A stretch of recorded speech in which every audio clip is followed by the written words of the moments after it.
बिस्मिल्लाहिर्रहमानिर्रहीम। दोस्तों अस्सलाम वालेकुम।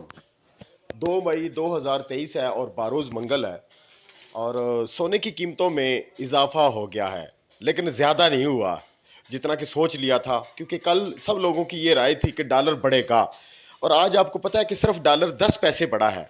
डॉलर जो क्लोजिंग चल रही थी 4 दिन से, यानी जुम्मा वाले दिन जो क्लोजिंग हुई थी, हफ्ता इतवार और पीर 3 छुट्टियां ये गुजरी और चौथी, तो ये डॉलर 283 रुपये 77 पैसे लास्ट टाइम पे क्लोजिंग थी और आज जो क्लोजिंग हुई है वो 283 रुपये 87 पैसे हुई है। 10 पैसे सिर्फ डॉलर में इजाफा हुआ है।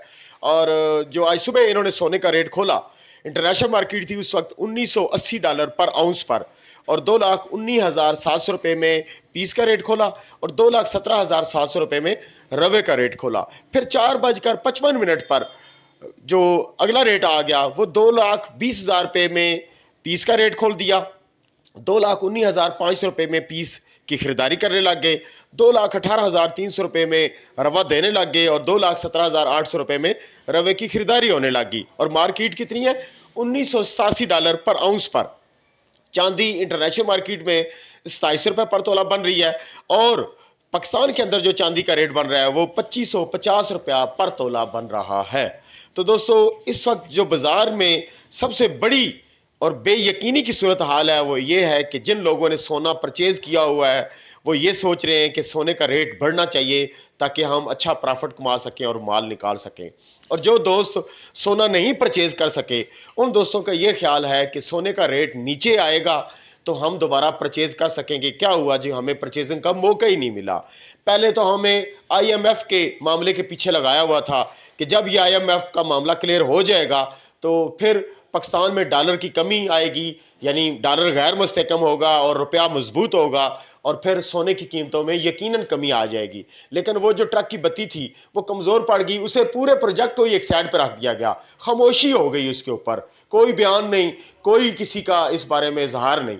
तो क्या हुआ? अब नया टॉपिक चल पड़ा जी कि हुकूमत और साबका हुकूमत के दरमियान में, यानी पाकिस्तान की जो दो बड़ी पार्टियां हैं यानी PDM और साबका हुकूमत, इन्होंने मिलकर आपस में कोई गुफ्तो शनीद का दौर जारी है और इस पर बातचीत हो रही है। अभी इसका भी कोई मुस्बत नतीजे नहीं आए। अब सब लोगों की नज़रें इस बात पर अटकी हुई हैं कि अगर ये सारे मिल जाते हैं और इनमें कोई बात तय पड़ जाती है तो यकीनन, मैं तो अंदर की बात अगर आपको ये बताऊं कि मैं आपको ये यकीन से कह सकता हूं कि अगर ये इनकी आपस में बातचीत हो जाती है तो ये जो IMF का मामला है ना, ये पेंडिंग में कोई पड़ा हुआ, ये भी होने वाला है। हो सकता है इन्होंने खुद ही रोका हुआ हो कि यार कोई क्लियर ना करो, ये हमें आगे आने नहीं दे रहे और हम आगे आगे ना आ सके तो हमें क्या जरूरत है इस मुल्क के लिए हम IMF से कर्जा लेते रहें और इस मुल्क का कर्जा उतारते रहें।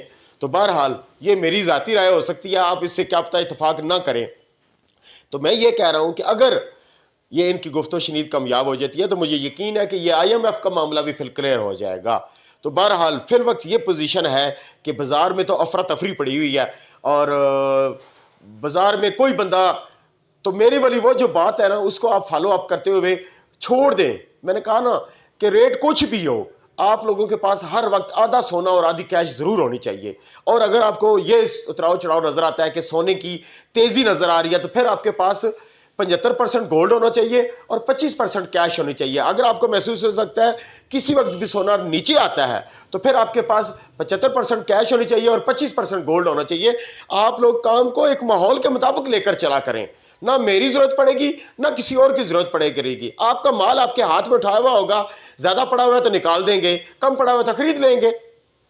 दुआ में याद रखें। तबीयत 2-3 दिन से ठीक नहीं है, एलर्जी हुई हुई है, अभी भी गला बंद है, आवाज़ नहीं आ रही, बोल नहीं सकता।